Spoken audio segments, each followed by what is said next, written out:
Lalu Yadv was a historical necessity. He arrived on the scene at a very critical time when there was a ferment among OBCs, and it was not finding an outlet. And it was because of his aggression and the militant way in which he espoused this social justice cause that, especially after the implementation of Mandal Commission in August 1990, that people got the confidence to challenge the domination of the upper caste. And when I say domination, it is the type of domination that it's very difficult to imagine that how 12% of the population, after so many decades after independence, has managed to have such an all-pervasive hold over all aspects of your life. And they were quite remorseless and ruthless about exercising this clout. Uh, there was no sophistication about it. So they needed somebody like Lalu Yadav to challenge the status quo. The challenge that the OBCs faced needed somebody brash and aggressive and militant. In fact, if I may say, even Lalu Yadav was responding to that challenge. When Lalu Yadav started, he was not known for his militancy. He was not known for being very aggressive. He was not known for being even very intensely ideologically committed to the cause of social justice. He was also responding to the need of the hour. He just tapped into a mood which was there.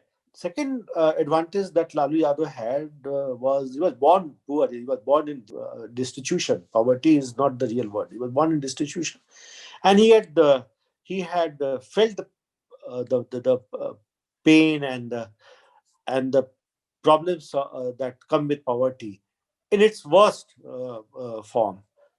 So he could empathize with them, and this, at least initially, and the poor also saw in him a person who was like them. So this was the major advantage that Lalu Yadav had. As a leader of Yadavs, he could command the loyalty of a very vocal, assertive, upwardly mobile community, which was sniffing power. He was a very good communicator. He could break down complex problems into very simple, lucid language and convey it, and instantly force a bond with his audience and with his constituency. Biggest drawback was his indifference to governance. It is a strange paradox.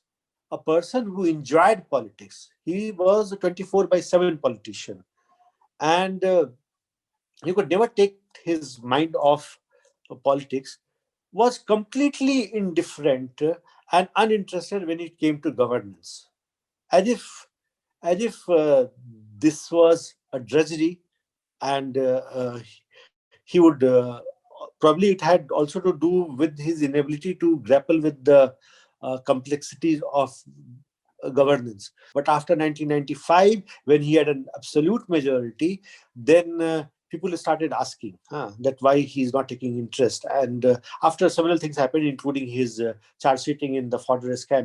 Second problem with Lalu Yadav was Lalu Yadav became a powerful leader, overtook many of his OBC peers because he had the solid backing of Yadavs.